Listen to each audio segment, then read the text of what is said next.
Hello, everybody. This is Deri and Colin from Honeycomb Consulting Skills Training. We're here for another Live for Five. And today we thought we'd talk about this question. Does sales training only work once everyone is aligned on your proposition? And I want to give a shout out to our friend Luke Smeyers, who prompted this post. He posted something on LinkedIn this morning where he essentially asserted that sales training is a waste of time until you've got everyone aligned on your proposition. And I thought, I don't agree with that. So we're actually doing a live session with Luke and Rob Garner in the second week of January. And maybe we'll dig into that question with him in person.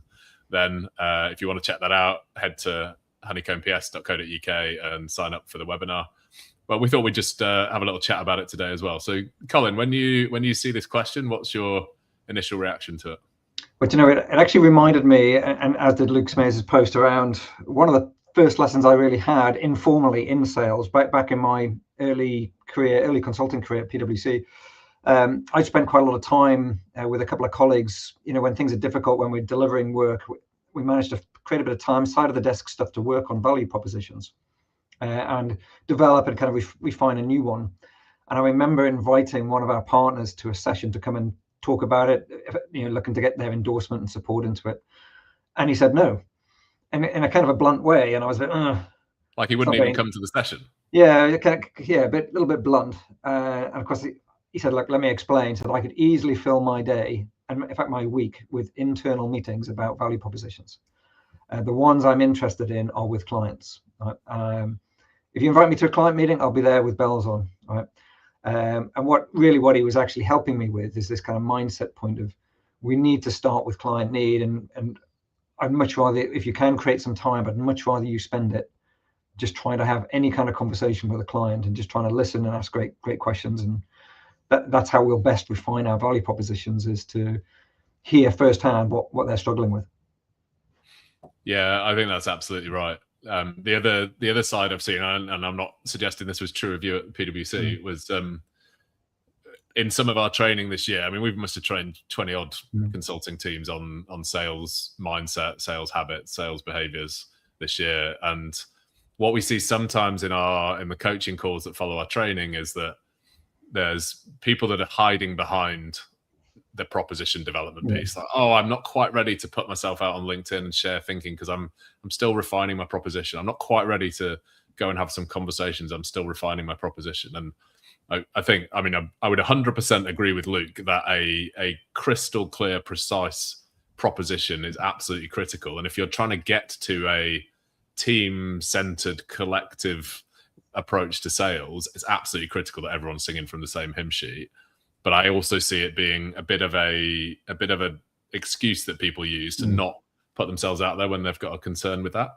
And the other side is, I think so much of what we see from a sales training perspective is helping people reframe sales positively, to think of it as not something that is cringy, that they're not pushy, that they're not trying to get something from somebody, but actually they're trying to find situations where they can help somebody with a problem. And consultants love helping people. It's a big part of the reason that we all work in consulting. And that mindset shift enables good conversations, which then enable you to figure out what your proposition is.